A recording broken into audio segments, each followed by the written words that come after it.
All right, guys. What's going on, everybody? Give me a little shout out in the chat here as I'm getting set up.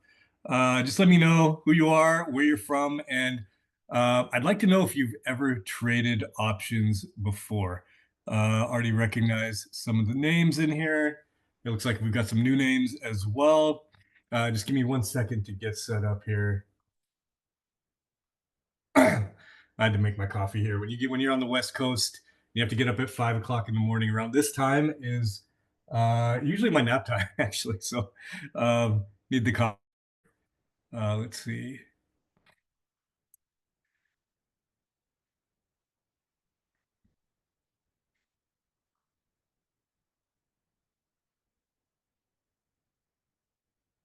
All right, what's going on, everyone? Who was that? All right, I better mute. I better mute this. That was was me. that was Kanal. What's going on, Kanal? That was just Colt. Don't worry about it. I'm just going on mute. All right. Colt, Wait, let's see him real quick. Let's see him real quick. He's very angry because I took this beef jerky away. Oh, there we go. There we go. I'm gonna make this beef jerky. Hey, Craig. Hey, everybody. Looks like Kanal took off. That was a nice surprise. All right. I just saw Kanal last weekend. He was out here in San Diego. But let's do our quick shout outs. We got a good group in here. We are going to talk options and the power of swing trading with options. And we have a class coming next week. So I'm going to give you a little introduction into what we're going to be doing for that class. I hope I get all your names right here. Justin, what's going on? I hope I say your name right here. Sophikal, I hope I have that right. Kuram, what's going on, my buddy Kuram? We need to talk soon. Abilesh, another one of my buddies here. What's going on? Gerald, how's it going from Michigan?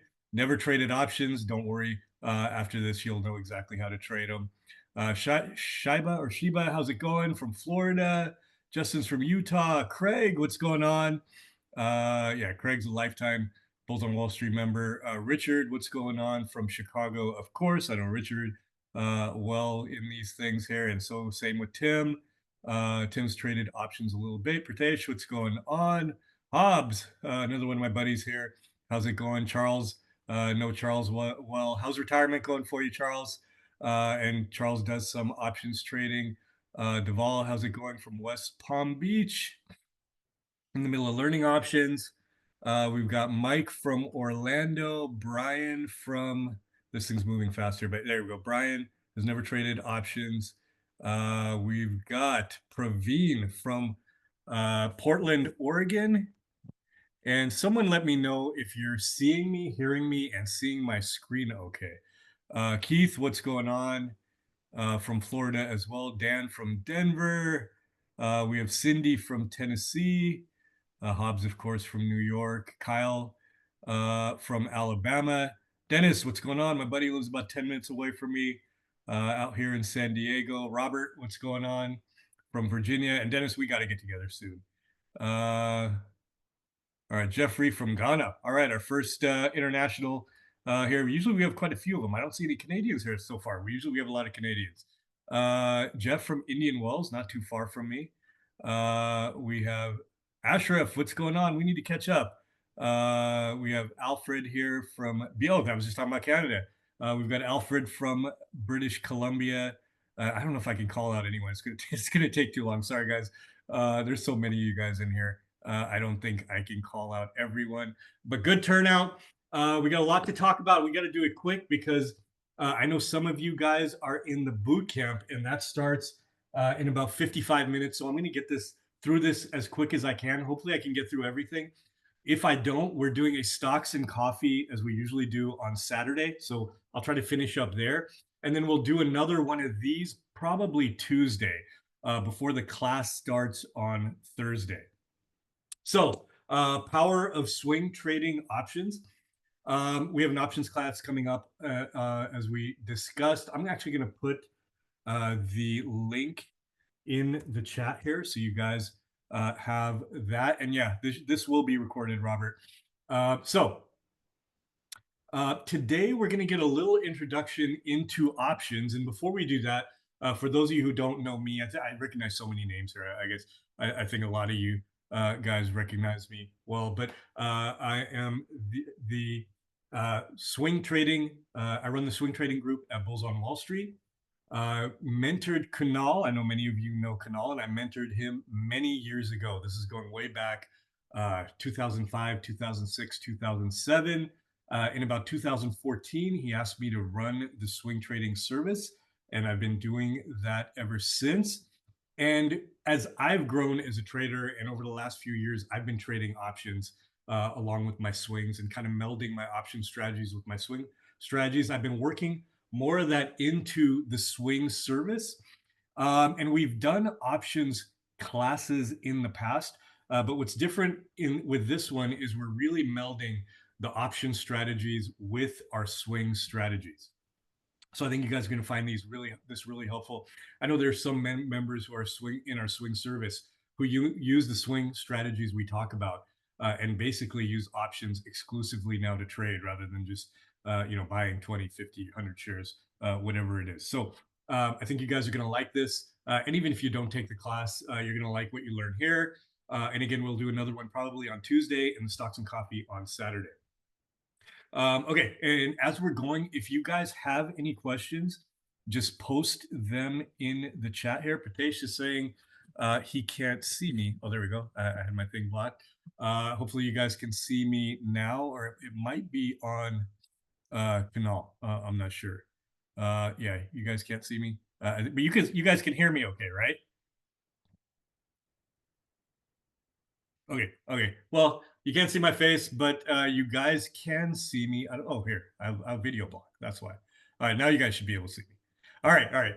So that's a little introduction. Now let's talk about why we would swing trade with options. There's a ton of reasons to trade with options, and one of the biggest for a lot of traders, especially those with small accounts is to gain leverage. So, for example, today, and one of the examples we are going to use today is Netflix and our most recent Netflix entry.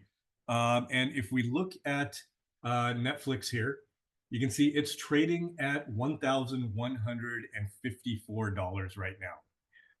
And a lot of traders, when they see that 1,000 number, they're not going to trade it. Of course, you can take 5 shares or 10 shares, and if it goes up 100 points, you probably make the same thing. But it takes up such a big portion of your account that sometimes, even if your risk is okay and you could take the 5 or 10 shares, it's just difficult to do, especially if you have a smaller account. And even bigger accounts will trade options. If we all follow probably what Michael Burry is doing, the guy from The Big Short, and he was shorting a bunch of the AI stocks. And what was he using? He was using options. He was buying puts because he gets the extra leverage. Even with his gigantic accounts, he still can manage his risk well and get the extra leverage. So it's not just for small accounts, but even if you happen to have a bigger account, options are a great way to gain leverage and manage your risk as well. So that is probably one of the biggest reasons to trade options. If you have I'm guessing a lot of you guys in here are somewhere between, a $10,000 account and a $50,000 account, which are decent, but you guys know that it can be prohibitive in terms of doing everything you want to do, right?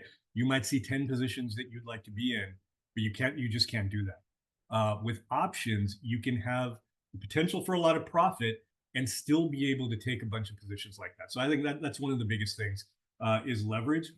Two is risk management without these hard stops that get hit. And what I mean by that is when you place a stop within a trade, obviously you can attempt to manage your risk.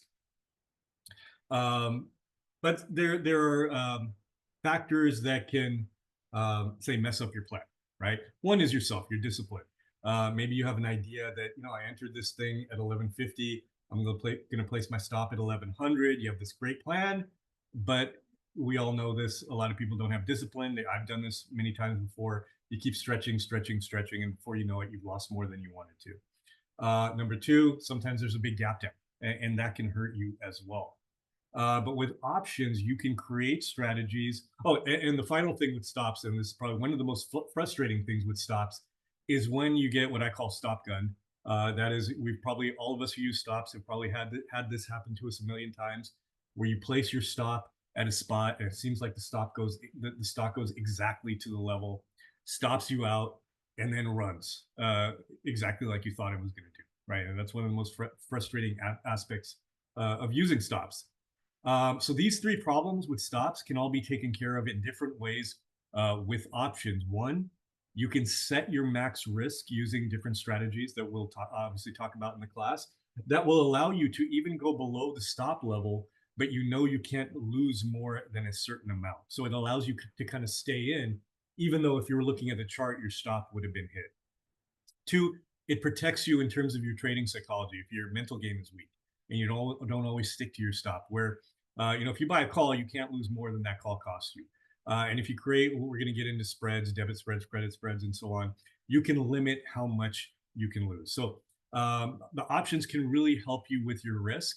And you guys who swing trade know risk ratios are big. We always want to get 2 to 1, 3 to 1, 4 to 1, and you can really manage that well using options, even better than you can if you're just trading the equity on its own. Point number three, there are a number of strategic things you can do with options that you just can't do trading the equity on its own. One of the strategies we're going to go get into are straddles and strangles and using them around earnings. And that kind of hits two things that we can't do when we're trading a stock. One of our swing trading kind of is we don't hold through earnings unless it's a longer term position trade where we have to. We're holding it for 6 months, 7 months, 8 months. Then of course you have to hold through earnings. But generally for our short term swings, we don't hold through earnings. You're essentially gambling, right? But there are option strategies that allow you to hold through earnings. And let's see here. Paul, Paul K. I think if this is the Paul K. I'm thinking of, I know you well, but Paul K. said, "Can't hear my voice." Is that all of you guys? Can you guys let me know if you can hear me or not? Okay. Most people can hear, so Paul, you can't hear me saying this, but something on your end. Everyone else can hear you. Okay, hear me. Okay. All right. I forgot where I was on that. Okay, we were talking about strategic strategies. Okay. One is there are option strategies with straddles and strangles that allow us to hold to earnings, and some other spreads that allow us to hold through earnings. And those of you guys are swing members. I know a lot of you in here. We generally don't hold through earnings. Options will allow you to do that and protect you if there's a big gap down. And that's again something, it opens a whole new world for us in terms of trading, because that's something we cannot do when we are just buying the equity. Two, it allows you to play volatility, which is something you really can't do when you're just equity trading as well. When we buy or sell a stock, when we're shorting or going long, we are picking a direction, right? We always have to pick a direction. Either I'm long and I think the stock's going to go up, or I'm short and I think the stock is going to go down. With options, I can say I'm not quite sure if the stock is going to go up or down, but I think we're in a range bound spot. And, we have a range down here. I'm not saying we would do this with Netflix, but maybe I looked at Netflix and I think over the next month, it's going to stay between 1081 and 1240. I can create a strategy where I say I profit if all it does is stay within this range, and I lose if it goes outside of the range. And it doesn't matter if it's going up or down, just that it stays within that range. And then I can do the opposite as well, essentially what I call playing volatility. And that is, I can say, I think this is going to be a really volatile stock. And I'm not sure if it's going to go up or if it's going to go down. But I do think it's going to make a big move. So if it stays within this range, I'm going to lose. But if it goes outside of this range, then I win. But I don't know which direction. And obviously, you can already, if you're thinking about this, you can already see how you can play earnings with this strategy, right? Because if you have a stock that you expect to be outside the norm on earnings. So you can already see all of these different strategies. We've just been talking a couple of minutes. We've already talked about stop strategies that there are more opportunities with than just trading the equities. And then these volatility strategies, holding through earnings, and some of the ways you can manage your risk and reward as well. So we can trade volatility. Again, it can help you with your trading psychology as well in terms of not letting you get ahead of yourself and making you stick to some of the things that you want to do. And again, because of leverage, it's great for small accounts. And normally, I would warn people, especially I saw someone in here talking about Forex, which offers a ton of leverage, but most people are going to lose doing that. And generally, when you go with leverage, you're going to end up losing. But if you know what you're doing with options, you can get that extra leverage and still manage your risk well. And of course, we'll go over all of that in the class.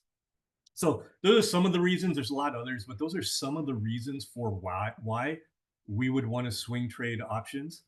Again, in the swing service, I've got a number of traders, and just so the limited things we've introduced in there, who almost exclusively trade our swing strategies with options right now. So what I'm going to do right now, this is a 50-minute webinar now. We don't have time to get really in depth into strategy, but what I want to do here is I'm going to go over a swing strategy that we're using right now around earnings, and then we're going to compare three different very basic option strategies, and we're going to get more complex as we go into the class. But right now, we're just going to compare three different option strategies and show the benefits and some of the disadvantages to using those option strategies with our swing strategy. And before I do that, let me see. It looks like there's a lot of questions in here.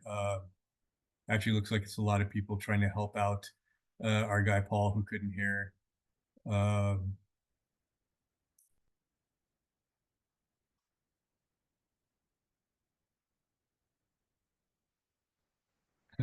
Okay. All right. Yeah. So okay. So let's go through this and just kind of go through the process. And if I'm going over some of your guys' heads, it's okay. But it will introduce the concept of what we're talking about. And of course, in the class, you'll get an in-depth understanding of what we're talking about. So starting off, forget about options right now. Let's just talk swing. We always start with our top-down analysis. Again, you guys, I recognize a lot of the faces in here. You guys know exactly how I do this. Before we even get into the stock, we assess the market, right? We look at what the market's doing, what type of market breadth are we seeing? Are we in a bullish market, a bearish market, a neutral market, range bound, and so on. What industries are hot? We do our industry analysis to see what industries, before we even think about our stocks, you want to see what industry should I be picking those stocks from. So we do that. And then finally, we get to our stock selection. So let's say we've done this. We've assessed the market. In terms of our market analysis right now, I'll just do it real quick for you guys. If we're looking at the market right now, first of all, we know there is November and December seasonality in play. November and December tend to be two of the strongest months during the year. And there are certain industries that do very well in the end of the year as well. That is semiconductors, industrials, retail, big tech, small caps. Those areas are areas we really want to focus on. And we're looking at Netflix today, which we'll put into the big tech space. So we've got that in play. We know that just without even looking at the charts, maybe that gives us a little bullish bent into these specific areas. Next, we want to analyze the market itself, what type of trend we're seeing. And you can see here, we're in an uptrend. These are arrows I had in the swing service for just to illustrate. I should probably take these off now, but just to illustrate that the market has been making, since our April low, the market has been making higher high after higher high and higher low after higher low, which are the hallmarks of a strong trend. And that's exactly what we were seeing until now. We still have a higher low. You can see the low we made right here is higher than this previous low. So that's good in terms of trend. But we're getting very close to making our first lower high here since April. And that can be a little concerning. So because of that, you can see I have the question mark here, because until it breaks about the 50-day moving average, I wouldn't really qualify this as a higher low yet. So if we come back Friday, Monday, Tuesday, then we're still in the phase of the trend and we don't have to worry about it. But we are watching this closely. Because of that, we've been a little more cautious right now. So that would be the overall market analysis. Industries, we're seeing a little bit of a rotation. What's been working? The hot AI, semiconductor areas have pulled back really deep. I could pull up, there's bots, an ETF, and you can see just how deep it's pulled back. It's already below its 50-day moving average. This would be the AI ETF. And if we look at semiconductors, here's SMH. We've seen a pretty deep pullback as well. And we have seen relative strength in some other areas like outside of today. Today was a big move down. But we had been seeing relative strength in industrials, and we'd seen some rotation into industrials, into retail, and you can see how weak retail has been, but has been strong over the past week again, except for today, which kind of threw a monkey wrench in all this. But we've seen a little bit of rotation, so that's kind of where we are in terms of industries, and also some of our earnings-based setups have been working really well. So because of that, we are picking Netflix as our stock that we're trading. We actually entered this one yesterday, so it's a good one to talk about right now and how we're going to play our swing strategy with options.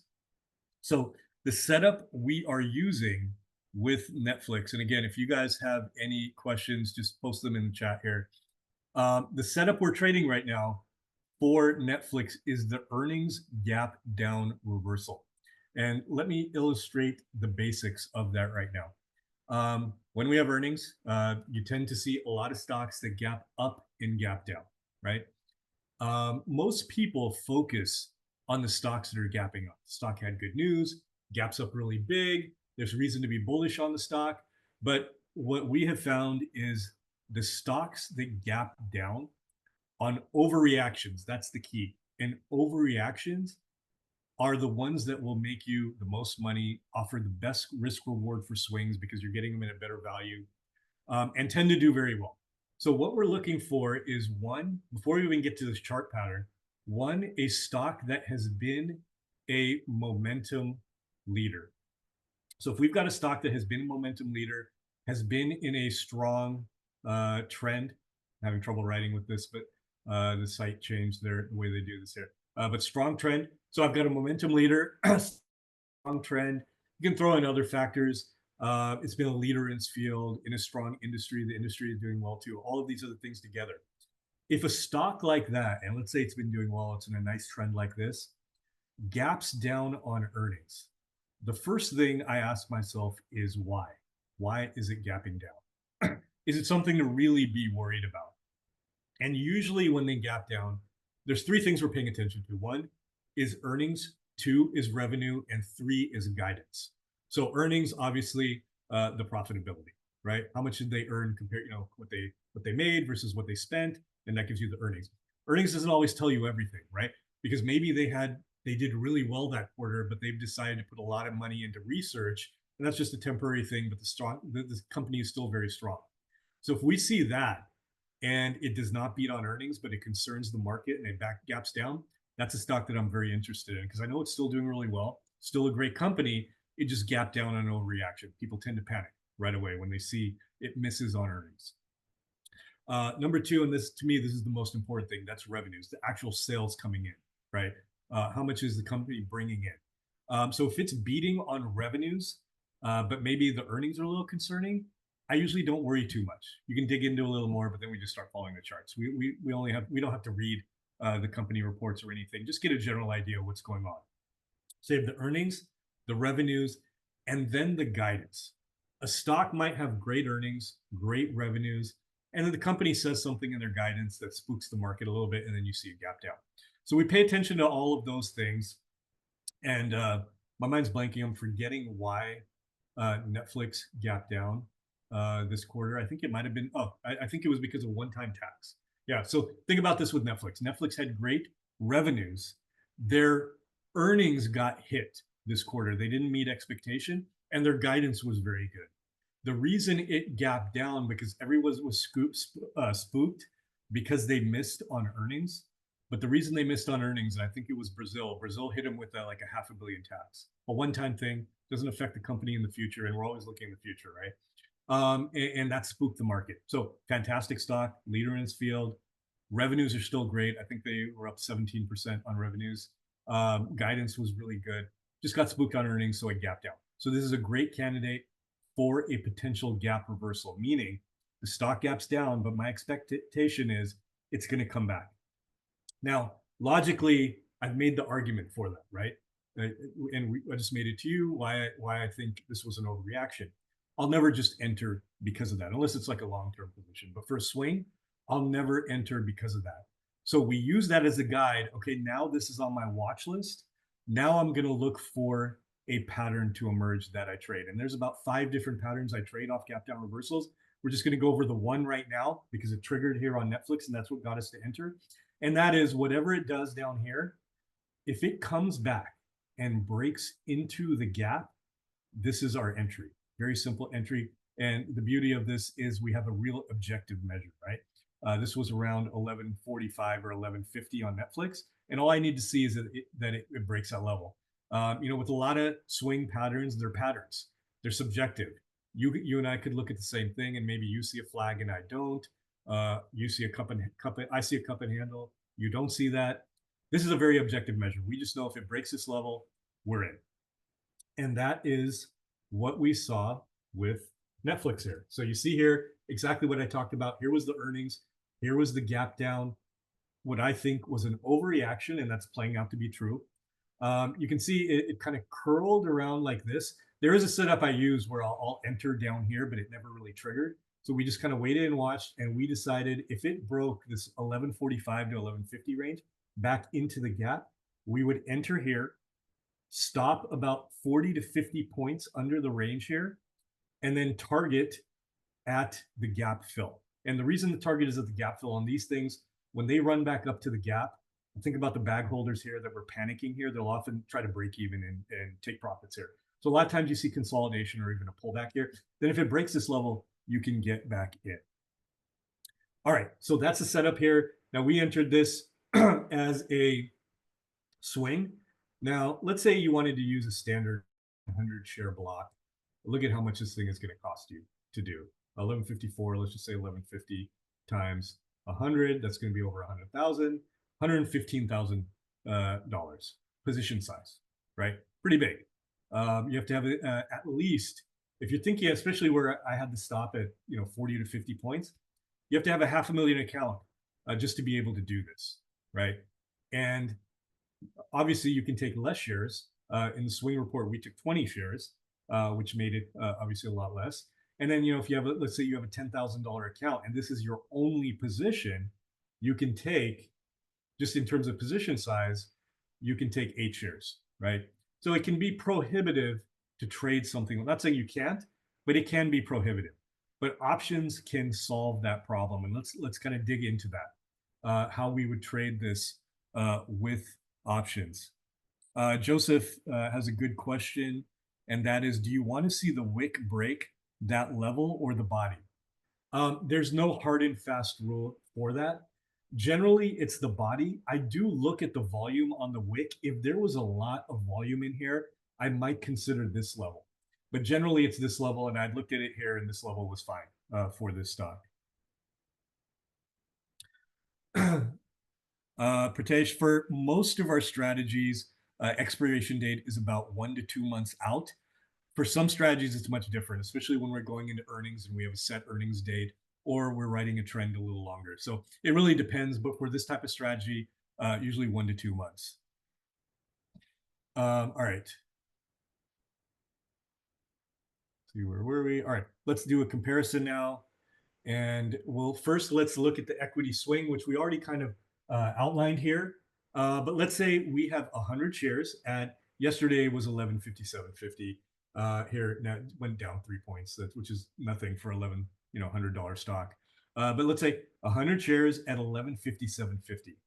And as usual, we want to have a risk ratio of 2 to 1, meaning for every dollar I risk, I can gain $2, right?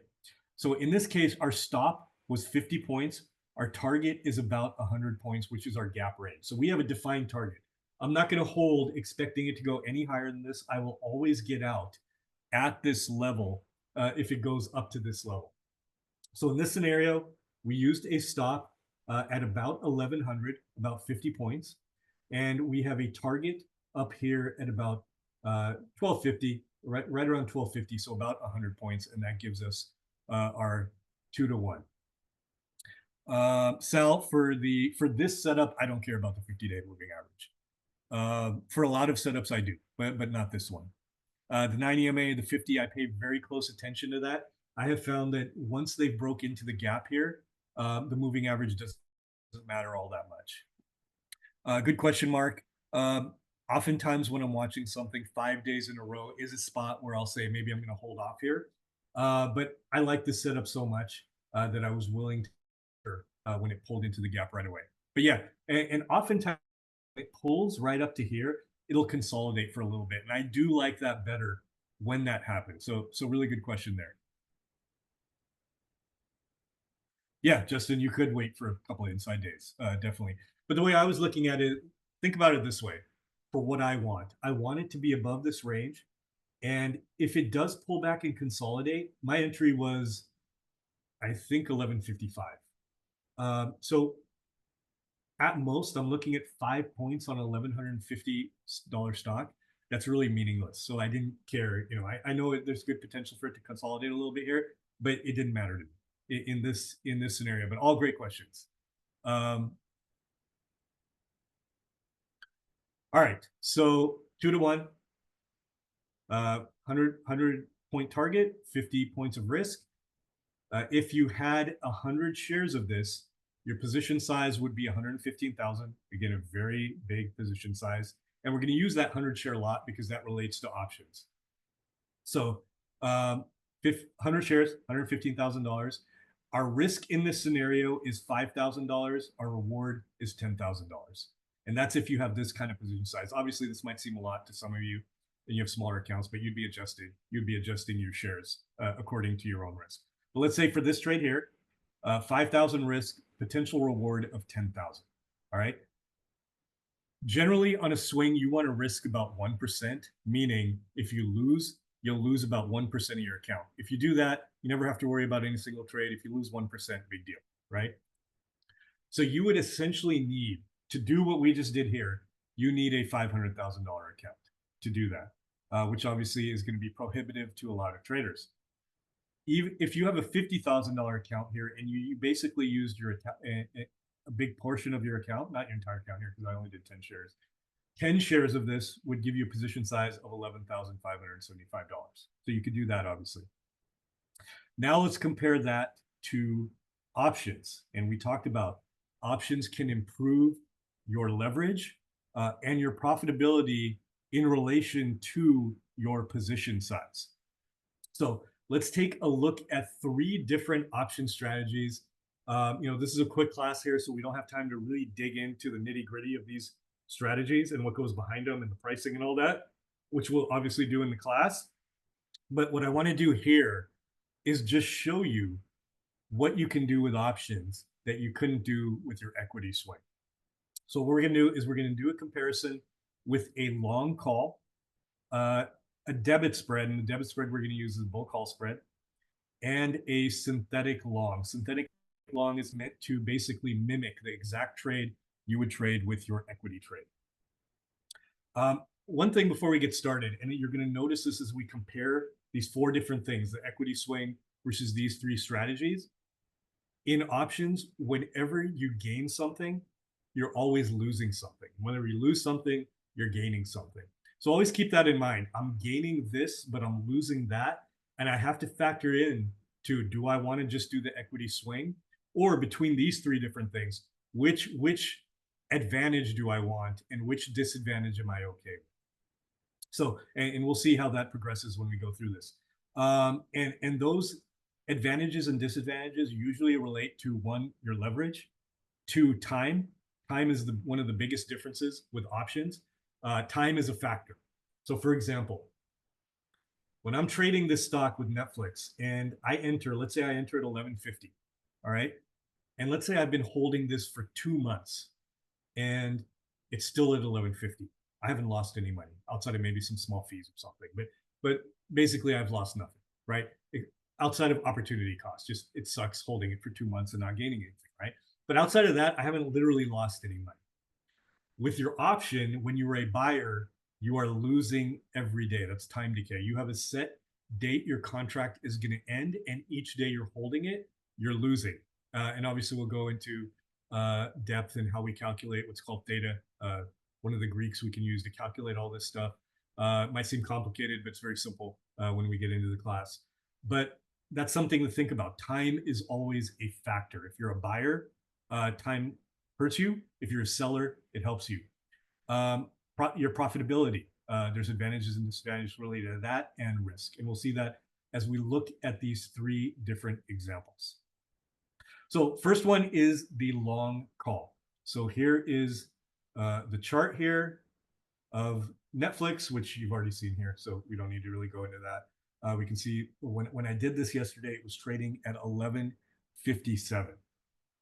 Now let's look at the long call. So with the long call, all you're doing is buying a call. By buying a call, you're predicting the direction is going to be higher.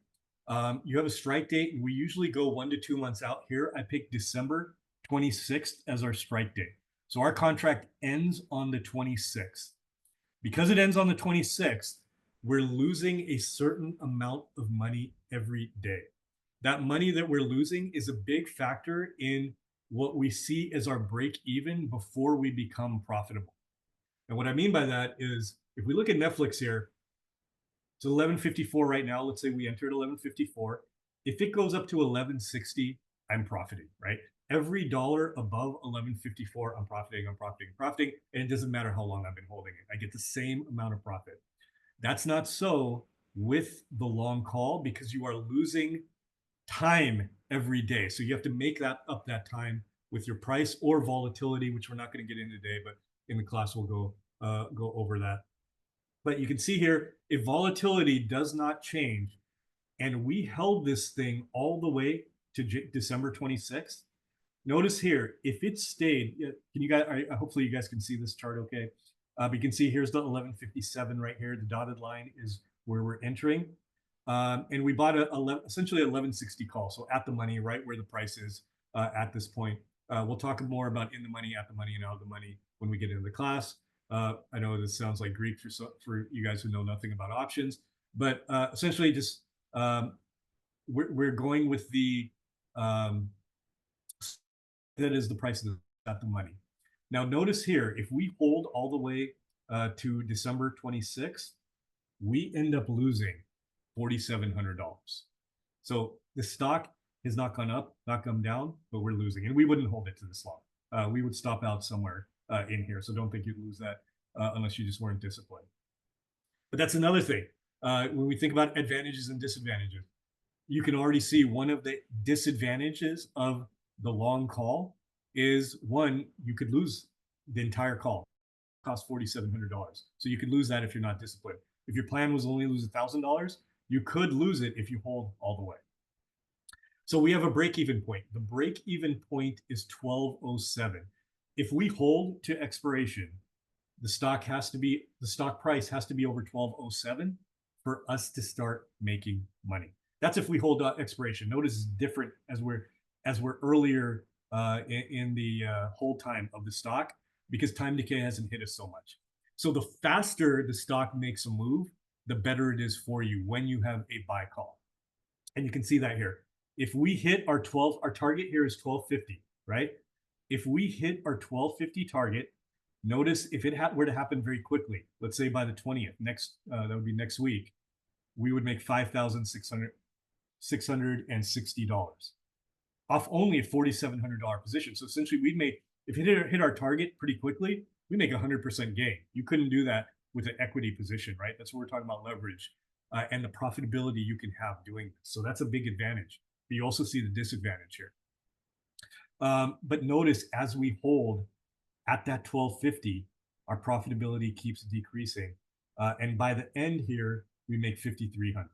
Instead of like early on here, we make maybe am I looking at the right one? 6,900. Yeah, 5,300, 6,900. For the 1250, it's more like 5,600 versus 3,900. So you can see how the profitability plays out and how big a factor time is and how you have to overcome time. Now, if it hits our target money, at least we're going to make $3,900, even if we hold to here. But if it doesn't hit our target, it can go up and we could still be losing. So there's a lot to manage here. So you can see just of the long call, A lot of advantages, a lot of disadvantages. Because there's a high break even to get past, win rates tend to be low on long calls. In professional traders, this isn't one of the go-to strategies, long calls. I'm showing you this here, but in general, there are a few specific strategies where we will do long calls, but this isn't one of them. We probably would not do this, but I just put it up here to show you the advantages and disadvantages. The other big advantage, notice here, the main advantage, which I forgot to talk about, notice how much it cost us. $4,700, 47.17, $4,700, right? That's to control 100 shares of the stock. What was going to cost us 115,000 is now only costing us 4,700. And we have the potential, even if we hold to here all the way to expiration, we almost make 100% gain on our 4,700 with that one call, right? So think about that in terms of leverage. Now, if I have a $10,000 account, I can have the potential to make a lot of money versus my 5 or 8 shares that I was going to get. And I still have room to take other positions. And of course, if I have a $20,000, $30,000, $40,000 account, even better. So we get that leverage. But again, there are some disadvantages as well. Next up, let's look at the bull call spread. Now, this is a little more of a complicated strategy, but it's still not very hard. What we're going to do here is we're going to use two different calls against each other, essentially. Here, we just bought one call. With the bull call spread, what we're going to do is we're going to buy a call, and then we're going to sell a call at a higher price. And this is what the spread is. This is why it's a spread. I love spreads, by the way. This is my kind of play for a lot of things. And we do a lot of this in the swing service as well. A lot of traders that are using swing strategies are almost doing the spreads exclusively and doing very well. But with the spread here, notice the difference here. First thing you're going to notice the break even got a lot better. The break even here was 1207. The break even here is 1174. So we essentially got it like 30-point better break even here, right? So that's obviously an advantage. And I created the spread in a certain way. There's ways to create it. Just remember this: when your buy call is essentially your floor, like setting your stop, your sell call is your ceiling, setting the limit on your reward. And that is the disadvantage of the bull call spread.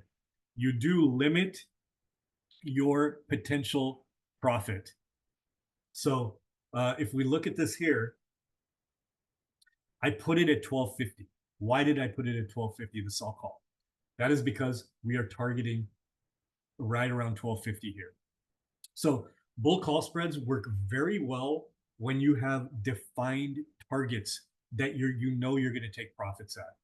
Now, if you're riding a trend and you might want to go, all the way up to, 1360, and you're just going to keep riding it until you feel like the stock is weakening, bull call spreads are not what you want to do.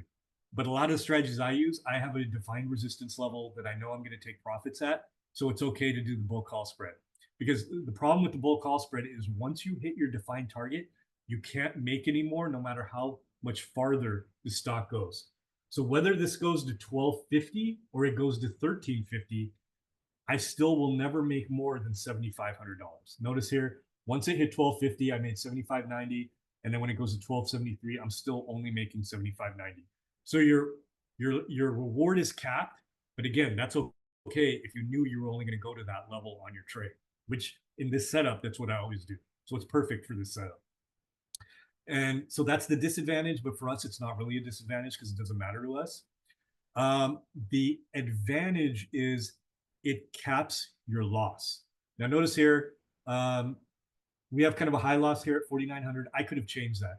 If I put, instead of 1125, if I started moving this up, you'd start to see this goes down, down, down, down, down in terms of our max loss. Now, I don't plan to lose 4,900 on this if I enter it. This is my max loss. Just like with your stock, you can stop out at some other point. I could decide if I get to minus 1,500, I'm going to get out, right? So don't think of this as the loss you would take no matter what. You can define what your loss is, and you can create less of a max loss. And we'll talk more about the strategies behind this in the class. But for now, this is just an example. And again, my net debit here is 4,900, about the same as the long call. I could have changed that. If I went with a little bit of a lower target, or if I went with a higher floor here, this could have got cheaper. When I was messing around with this, it got down to like $2,000. So essentially, I could have controlled 100 shares, made a good profit on a $2,000 position, and capped my risk as well. So you can see how good it is for a small account, both in giving you the leverage, but also capping your potential risk. So I love the bull call spreads.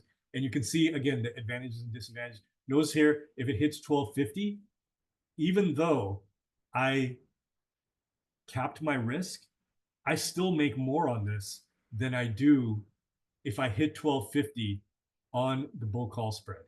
Now, where it hurts, if it gets to 1306, now I could make 9800 because your long call is never capped. It'll keep going up, right? So 9800. But again, I wasn't planning to hold to that level anyway. So this is fine. So this is a very good strategy. Now, the other thing you can do, and this has, oh, I forgot the chart here. I forgot to put the chart in here. Let me see if I have it real quick here. I must have saved it. Yeah, I just forgot to put it in here. 1 second. Okay. Here is the synthetic long. Okay. Now, with the synthetic long, you're basically mimicking your equity trade almost exactly. So what we're going to do here is we're going to take where the price is, so basically at the money, and we're going to buy a call and sell a put. Okay. So we're buying a call here at 1155, selling a put at 1155. And because when you buy a call, it's a debit. When you sell a put, you get a credit. That's going to balance out the cost. And again, we'll go more over this, might be over some of your guys' heads, but we're going to go over this in the class. It creates an extremely cheap outlay for us. Our net debit here is only $697 to control 100 shares and mimic what you would get with the stock. So $697. Now, because you are selling and you're on margin, you do have to have a margin account, and you're on margin for $22,000. So you have to have, in this scenario, you would have to have that amount. But your actual outlay is only about $700. So really cheap. But here's where the problem is. Well, let's talk about the advantages first. Now, when we look at the profitability, notice the profitability becomes almost exactly like the stock. It's like almost like you have the 100 shares. At that 1250, I make $8,800, maybe a little less. I would have made 10,000, but still 8,800 is pretty good on $700 outlay, right? But so it's very similar to the bull call spread. I haven't capped my risk. Notice it keeps going up like the bull call spread. Sorry, the long call, but I'm doing it for 700 instead of the almost 5,000 that was. So you're getting the almost like the bull call spread profitability, but you also are not limiting your potential gain, which doesn't really matter here because we're going to get out 1250 anyway. So those are the two big advantages. Super cheap, lots of profitability, but you can already probably see. And the other big advantage is the lowest break even, 1161, almost where you entered the stock, just like almost like you're trading the stock. So almost negligible break. So you can see these three huge advantages to the synthetic long, but here is the huge disadvantage. Notice here, your risk is not capped and you are on margin. That's why you have to have that $22,000 in here in your account, because your broker's saying, if you only have 10,000, we're going to be on the hook if there was a huge gap down. So that $700 outlay, if there was a huge gap down or you just held and kept taking losses, you can lose a lot. So if you're a disciplined trader, you can do this. If you're not disciplined, maybe you don't want to do this. But it still illustrates just the potential profitability with this strategy, and you'd have to decide if you want to do it or not. Okay, so you guys can probably already see now the big advantages, disadvantages. These are three of the many strategies we're going to get into when we get into the class. And I've got to get out of here in about 9 minutes before the boot camp starts. Let me see if I have anything else on the agenda here. Here's my contact information. SingJD1 at AOL.com. Yes, I have this old school AOL account. I've had this for ever now, and I'm not going to change. I do have a Gmail account, but I like this one better. So SingJD1 AOL.com. Even if you're not going to take the class and you have some questions about this, email me. I answer everyone. If you've been in one of these, you're part of the Bulls family and answer everyone.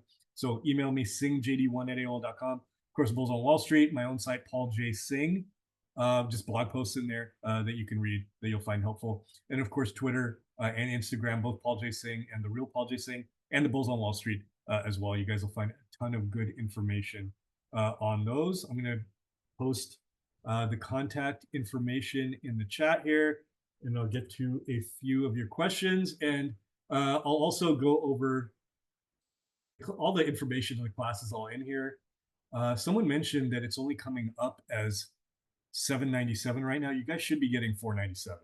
Let me see. Yeah, it's still $497. So I'm not sure why you got that.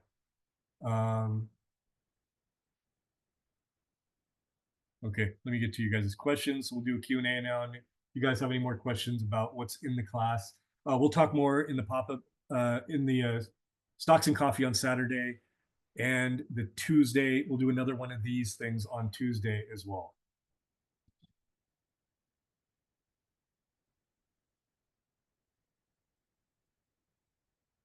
And if you guys have any questions, let me know here.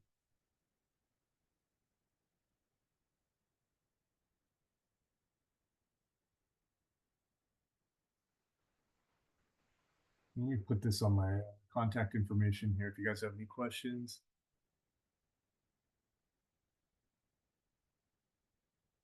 Ashraf is asking if I see QQQ is bouncing off the 50.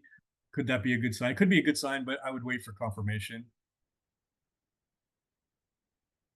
Oh, yeah, I forgot to mention this. Can I mention this here?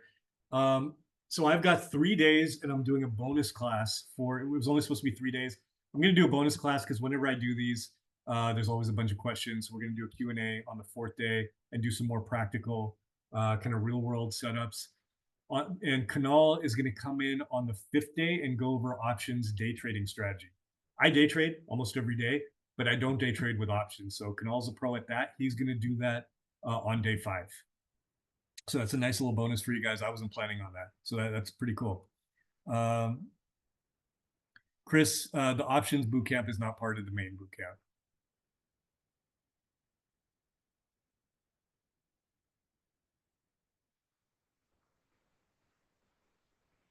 Richard mentioned the 797. I don't know if Kanal gave you a different link or not. I've got this link here, which is 497. I posted it in the chat. Let me just post it one more time.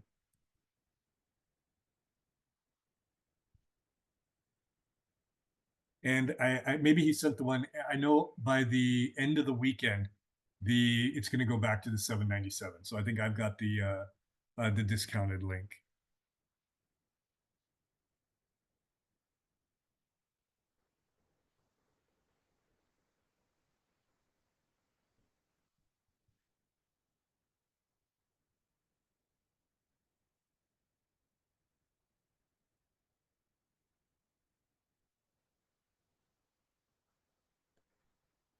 All right, lost where I was on the questions. All right, Adam, quick question. Your swing trading, do you cover any option strategies that take advantage of volatility crush? Not in the, so Adam is talking about a specific strategy, volatility crush, which around earnings, which I trade a lot. So I will be going over that in this class. It's one of the, we're doing a lot of earnings based strategies and we will be talking volatility crush for sure. Joseph, the spread does create a kind of a limiting factor or stop for you on the trade. Yeah. Hobbs is asking, what is implied volatility based on? It's essentially, it's not a real thing. It's what the market expects future price to be, and that gets priced into the price of the stock. We'll go more over that in the class. Oh, no boot camp tonight. I thought I was rushing through this really fast because I thought I had to be out of here by 5. Is that true? Is there no boot camp today?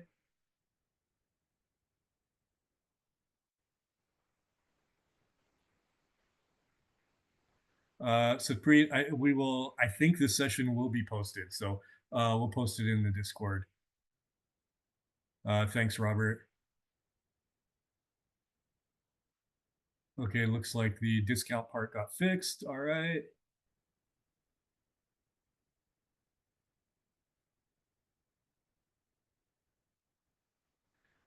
Lavanya is asking, do you also teach a swing trading class? I've done a number of swing trading classes in the past. I run the swing trading service, and what we do is we do pop-up sessions anywhere from 2 to 4 times a month. In each one of those, I do a lesson-based kind of class, and they build over time. And I'm sure eventually I'll do after this options class, maybe in a month or two, we'll be doing a swing trading class as well.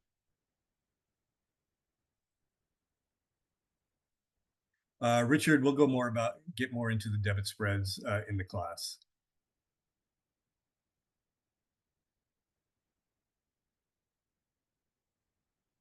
All right, guys, I think that's the extent of your questions. Some of these are, a lot of these are repeat questions.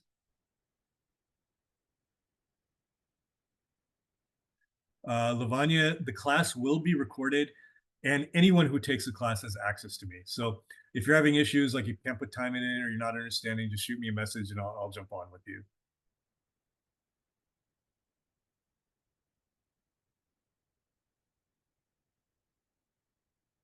All right, guys, good, good. If I didn't get to your question, I think I got through all of them. Again, we're Stocks and Coffee on Saturday. I'll do another one of these probably on Tuesday, so come again. And then hopefully I see you guys in the class on Thursday. Good session, and talk to you guys soon.